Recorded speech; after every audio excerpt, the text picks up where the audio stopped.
Hello, Gene Schwimmer here. Welcome to today's vlog.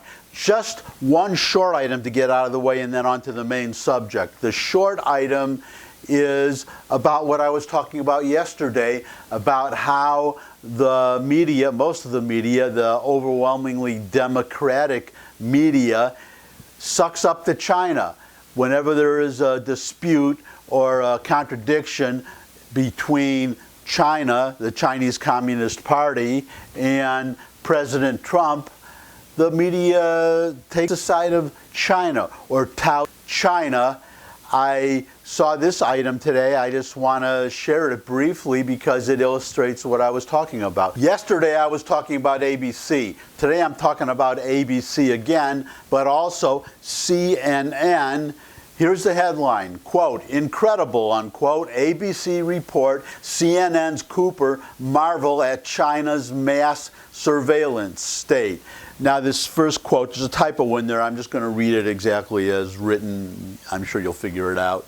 There was a disturbing trend that popped up on ABC's World News Tonight and CNN's latest coronavirus town hall Thursday night, the latter hosted by Anderson Cooper and Dr. Sanjay Gupta on Thursday. Both ABC and Cooper marveled in amazement at the mobilization Communist China's mass surveillance state to track their citizens and monitor for their coronavirus. Cooper seemed to go slack-jawed after hearing about a required tracking app and called it, quote, incredible, unquote.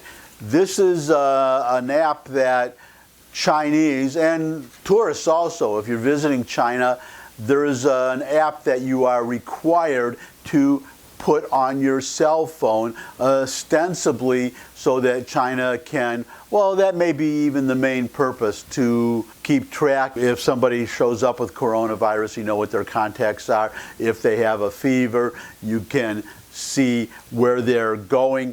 But what it does, as a practical matter, it allows the Chinese government to track the movement, the location of every one of its citizens.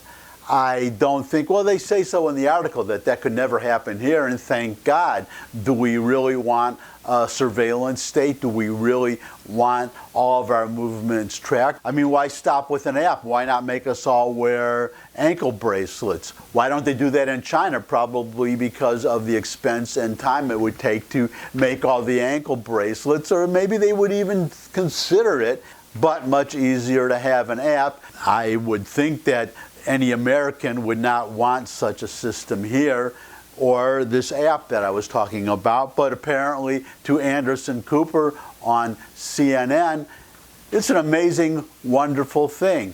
I remember Tom Friedman writing an editorial talking about the same thing in a different aspect. He was talking about economics, I think, but he was talking about the Chinese Communist Party's ability to just order something, some behavior of its people or some behavior of its institutions or its private companies, and the whole country has to follow it. Friedman was marveling at that. We have Cooper marveling at this. I am not marveling at this, but it just goes to show once again how the media, much of the media, how they are sucking up to China, speaking favorably of China doing things that, let's be honest, if Trump had actually done something like that, well, he can't, but if he could and did something like that in this country, he would be called a dictator. He would be called the President Xi. And President Xi, the real President Xi, the actual President Xi, the networks, or CNN and ABC at least, they admire him. So go figure. Now on to the main subject. This is something that I mentioned in an earlier vlog. I, again, thought I was the only one who was really noticing this or who was really worried about it, but apparently I'm not, because the Wall Street Journal just did an editorial. I'm going to be quoting from it, but I want to start out with, I was going to, before I saw this article, I was going to talk about it anyway, about the Trump White House coronavirus daily briefings, I was going to say that the last one, the one that I saw on Thursday, because I'm recording this on Friday and I'm going to talk about the Friday briefing too, but the Thursday one, that the president was refreshingly brief in his remarks. He spoke briefly and then it went to the experts to speak and to the vice president, who has all the details and is really the better one to speak. But today I noticed another change. The Friday briefing, he spoke very briefly, but he did not take any questions. He said, I'm going to speak briefly, and then allow the experts, the doctors and the Surgeon General was there, let them speak, and then we will all take questions at the same time. I thought that was a refreshing change. And actually, the briefing went on for 2 hours, which was very long, but it was okay today, Friday, because he was so brief in the beginning. What I want to get at, and I'm hoping that by time you see this on Monday, and there will be another briefing, so hopefully by Tuesday, I'm hoping that somebody in the White House read this editorial in the Wall Street Journal, showed it to Trump, and he's taking it to heart. Now, he did slip up a couple of times, but let me get to the quotes. But first, I have to give you the reason for my concern. The reason for my concern is, well, there are two conflicting polls that I saw this morning, Friday. One of them was from Fox News, and it was a positive poll showing a rise in Trump's approval rating to 49%, number one. Number two, that the matchup between Trump and Biden, who we now know will be the Democratic nominee for president, they're dead even. This is different from other polls that have been showing Biden ahead, sometimes by a little bit, sometimes by a lot. That would seem to be good news. Well, I guess the not so good news in that poll would be that the matchup is 42% to 42%. So that is a large number undecided. So the ultimate result, the election, could go either way. But what concerns me is another poll, a Rasmussen poll. I've cited Rasmussen in the past. They are my go-to poll because it is a poll of likely voters, people that have a history of voting, so it's only of likely voters. It is done with a robot voice, so it's not a human being asking the questions. You get a phone call, a robot voice reads the questions, and then you answer by pushing buttons on your phone. So there is no way that a human interviewer could say something or speak in a tone of voice that would influence what the respondent says. And number three, it's a 3-day moving average. So the poll takes 3 days of polling and averages them. So I personally give a lot of credibility to the Rasmussen poll. The Rasmussen poll today shows Trump's approval at 43%, which is a significant drop. He was as high as 52% just a few weeks ago. He's been hovering in the high 40s since this coronavirus outbreak happened. Now he is down to 43, and because it's a 3-day moving average, that means that the most recent day probably was below 43%. The reason that concerns me is because that could really signal risk to him being reelected. I want him, full disclosure, I'm a conservative. I'm not a Republican, but I'm a conservative. Full disclosure, I want him reelected.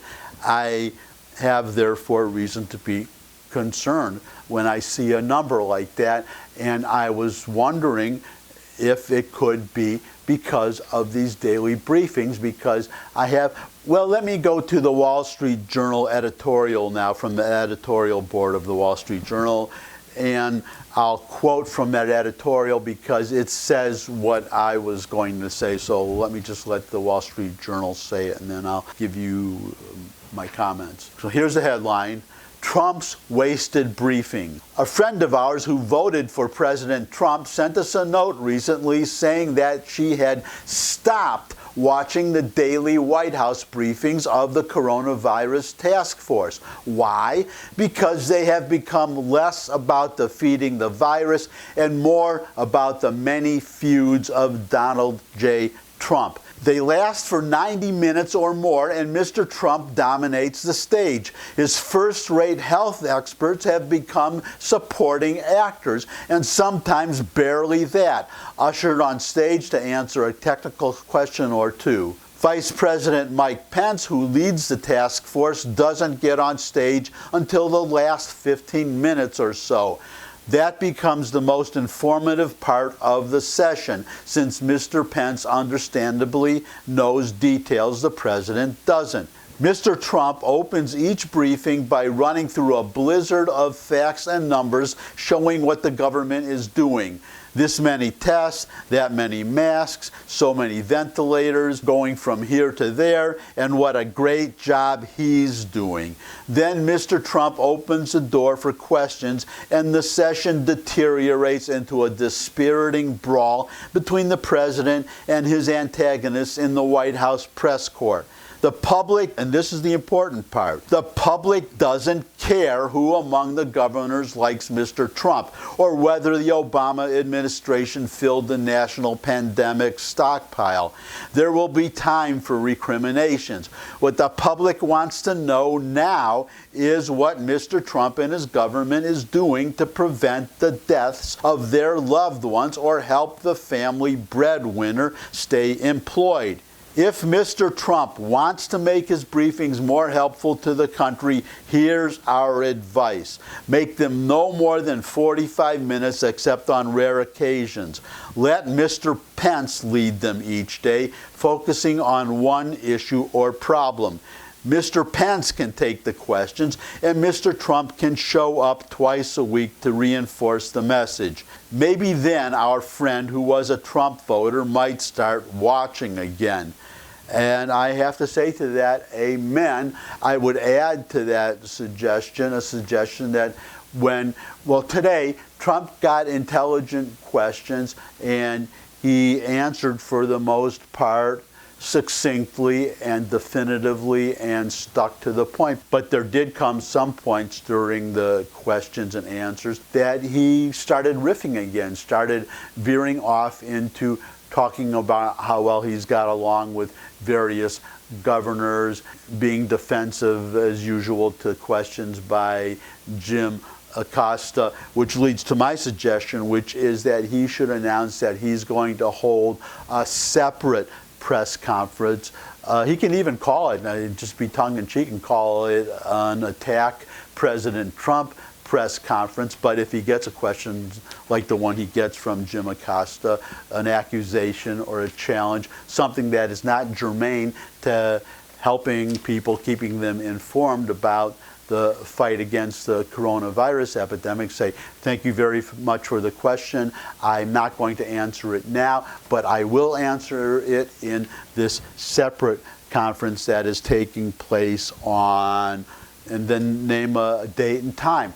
That way he stays on point, and these gotcha questions will be relegated to a separate conference that people could skip if they want to skip it. Just skip Jim Acosta asking his stupid questions and the reporter whose name I forget. They can do that in another session. That would be my suggestion. But the main point is that you have somebody who is a Trump supporter who now doesn't even watch these briefings anymore because of the way they are conducted, because Trump hogs so much of the time and he goes off on different tangents. She finds it hard to watch it, to the point that she doesn't watch anymore. I do watch, but I have to say that I do find it hard, or I did find it hard. As I said, I want to be fair.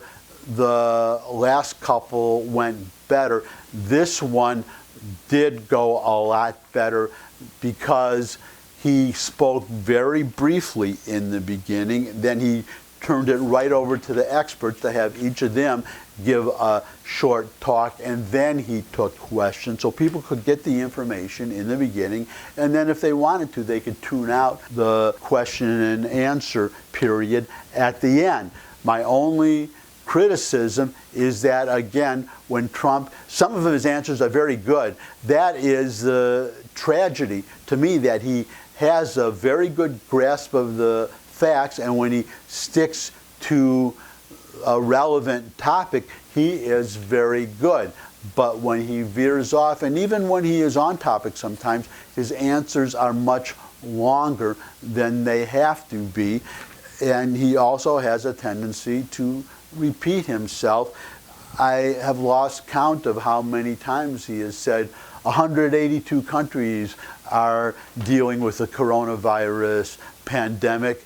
Okay, we get it, 182 countries. You don't have to, number one, keep repeating that, and number two, keep marveling at it, not just say 182 countries, but say 182 countries. Can you imagine that, 182 countries? And he keeps using this certain catchphrase over and over again, never before. Blah, blah, blah, blah, blah, like never before, or blah, blah, blah, blah, blah, like no one has ever seen. Today he was asked about how he would decide whether to open the country up for business or start advising governors to open up the country for business, let people go back to work. And he said that he would rely on the experts, the doctors and the Surgeon General. Well, the Surgeon General is also a doctor, but I want to mention him separately. And he made a very good news announcement today that he is convening a second panel dedicated to opening, which would consist of doctors, medical experts, but also corporate leaders and a few governors. And he said that he would listen very seriously to them, and then he would make a decision. But then he went on and said, which is okay to say at once, this would probably be the most important decision that he would ever make, certainly the most important one that he has had to make so far. He would listen very carefully, but he repeated that several times and started talking about how it would be his most important decision. In other words, he veered from briefly mentioning the importance or the gravity of the decision and how he would listen to experts in formulating his decision and reaching his decision, but then he started going off talking about himself again. That is the main problem, that I support President Trump, but I really don't need to hear him talking about himself so much. I'm hoping that he saw that editorial or somebody gave it to him, because, as I said again, I'll close by again being fair. I've noticed a great improvement over the last two briefings, so I hope that trend will continue, because I am concerned about that Rasmussen poll. I want him to get reelected. So please, Mr. President, read that editorial, take it to heart, listen to the suggestions, and take the suggestions. And for the rest of you, thumbs up if you like this video. Share it with anybody you think would also like the video. If you have any comments, you can put them in the comments section below the video. Good place also for any questions you might have, suggestions for future topics. I love getting new subscribers, so subscribe, subscribe, subscribe. And finally, come back and see me again. I look forward to seeing all of you again. And until I do see all of you again, bye.